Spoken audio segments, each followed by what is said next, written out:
Hello बच्चों, welcome back to my channel study with Nitesh. बच्चों, आज के वीडियो में हम बात करेंगे मार्किंग स्कीम की। 12th क्लास मैथमेटिक्स सब्जेक्ट में जो पेपर आएगा उसकी मार्किंग स्कीम कैसे रहेगी। तो ये जो मार्किंग स्कीम है एमपी बोर्ड नहीं भेजा है, तो इसको समझते हैं और देखते हैं कि किस चैप्टर से कितने नंबर के क्वेश्चंस आ सकते हैं या किस चैप्टर में कितने नंबर का आ सकता है।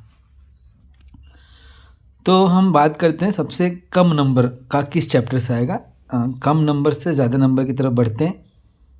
तो सबसे कम नंबर का जो आएगा वो आएगा लीनियर प्रोग्रामिंग, चैप्टर नंबर 12 जो है, हिंदी में है रैखिक प्रोग्राम। ये 3 नंबर का आने वाला है। सबसे कम जो नंबर का चैप्टर है वो है लीनियर प्रोग्रामिंग, जो कि 3 मार्क्स का आएगा। उसके बाद अगर आगे बढ़े तो जो प्रोबेबिलिटी है, प्रायिकता, और जो रिलेशन एंड फंक्शन है, फर्स्ट चैप्टर संबंध एंड फलन, ये दोनों ही चैप्टर 5-5 मार्क्स के आएंगे। मतलब 3 नंबर के बाद डायरेक्ट 2 चैप्टर ऐसे हैं जो 5 मार्क्स में आएंगे। कौन कौन से हैं? प्रोबेबिलिटी और रिलेशन एंड फंक्शन। ठीक है। उसके बाद अगले जो चैप्टर है वो 6 मार्क्स के। तो 6 मार्क्स के जो चैप्टर्स हैं वो हैं मैट्रिक्स है, डिटर्मिनेंट है, इन्वर्स ट्रिग्नोमेट्री फंक्शन है। मतलब चैप्टर नंबर 2, 3, 4 ये 3 है। और उसके बाद एप्लीकेशन ऑफ जो डेरिवेटिव है, अवकलज के अनुप्रयोग, ये भी 6 नंबर का है। उसके बाद डिफरेंशियल इक्वेशन, ये भी 6 नंबर का है। टोटल अगर मैं बात करूँ तो 5 चैप्टर ऐसे हैं जो 6-6 मार्क्स के। आप मेरी स्क्रीन पे देख सकते हैं 5 चैप्टर ऐसे हैं जो 6 मार्क्स के हैं। एक बार मैं रिपीट करता हूँ।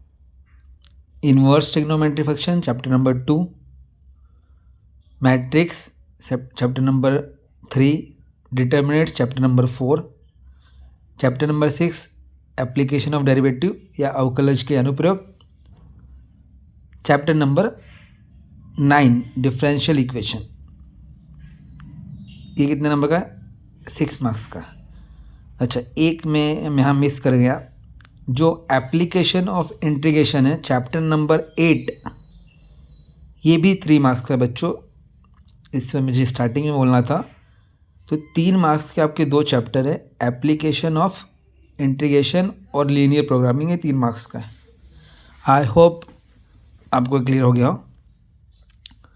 तो 3 नंबर में भी 2 चैप्टर है आपके, 5 नंबर के भी 2 चैप्टर हैं, और 6 नंबर की बात की जाए तो इसमें आपके 5 चैप्टर होते हैं 6-6 नंबर के। उसके बाद बात की जाए तो 2 चैप्टर ऐसे हैं, वेक्टर और 3D, ये दोनों हैं 7-7 मार्क्स के।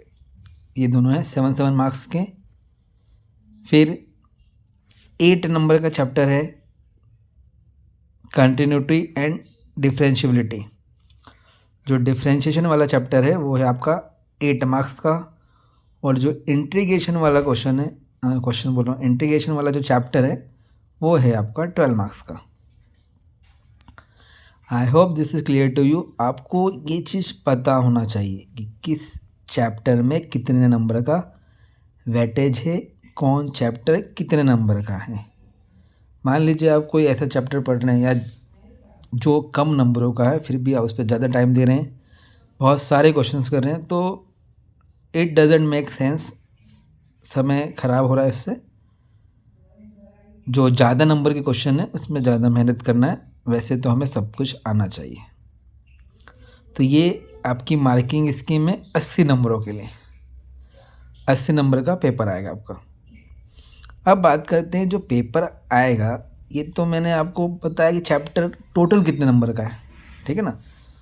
जो चैप्टर है ये टोटल कितने नंबर का है ये मैंने बताया। पेपर का फॉर्मेट क्या रहेगा, पेपर का ब्लूप्रिंट का क्या रहेगा, वो जानना ज़रूरी है। तो देखिए,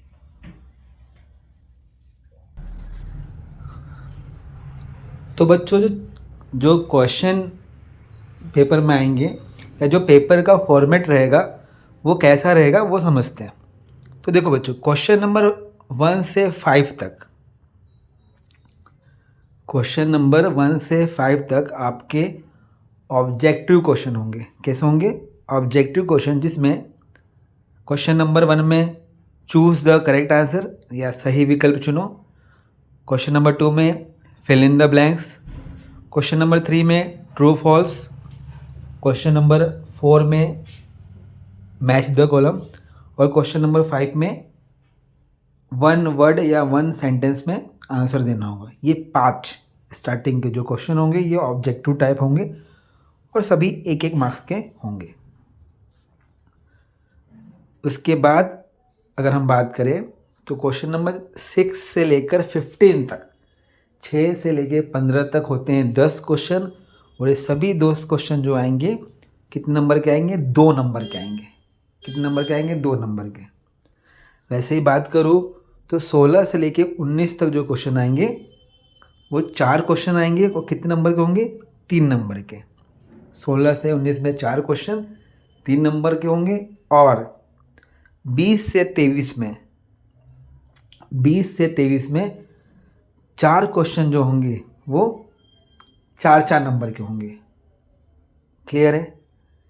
20 से जो 23 तक के क्वेश्चन होंगे 4-4 नंबर के 4 क्वेश्चन होंगे। मतलब अगर मैं एक बार फिर से बोलूँ आपको तो स्टार्टिंग के 5 क्वेश्चन ऑब्जेक्टिव हो गए, 6 से 15 तक 10 क्वेश्चन 2-2 मार्क्स के हो गए, 16 से 19 तक 4 क्वेश्चन 3-3 मार्क्स के हो गए, और 20 से 23 तक 4 क्वेश्चन 4-4 मार्क्स के हो गए। इस तरह से पेपर का आपका फॉर्मेट होगा। आपको अपनी तैयारी करना है, स्ट्रेटजी बनाना है कि किस क्वेश्चन को पहले किया जाए बाद में किया जाए। अगर मेरी बात करें, मैं आपको रिकमेंड करूं तो स्टार्टिंग में आप ऑब्जेक्टिव्स को सॉल्व कर लें। स्टार्टिंग में ऑब्जेक्टिव सॉल्व कर लें, क्योंकि 32 नंबर के ऑब्जेक्टिव्स आ रहे हैं, कम नहीं होते हैं। 32 नंबर के ऑब्जेक्टिव्स आ रहे हैं, उनको आप पहले सॉल्व करें, और उसके बाद 4-4 मार्क्स क्वेश्चन, 3-3 मार्क्स के क्वेश्चन, और फिर 2 मार्क्स के क्वेश्चन में आप जा सकते हैं। पेपर हमको पूरा ही फिनिश करना है, पूरा ही करना है। आई होप ये आपको मार्किंग स्कीम समझ में आई है। तो आपको ऐसे ही तैयारी करना है, इसी मार्किंग स्कीम को ध्यान में रखते हुए करना है, क्योंकि बोर्ड ने भेजी है, बोर्ड ने ही मार्किंग स्कीम बनाई है, वेटेज उन्होंने ही रखा है। तो आप अच्छे से तैयारी करिए। All the very best. अगर इस मार्किंग स्कीम के रिगार्डिंग कुछ भी डाउट आपको लगे तो आप कमेंट बॉक्स में कमेंट कर सकते हैं, और दूसरे बच्चों को भी शेयर करें, जिससे कि अगर कोई डाउट रहे तो उनको क्लियर हो जाए और वो भी एग्ज़ाम अपना अच्छे से लिख कर आए। Thank you very much to listening me, watching this video. Thank you.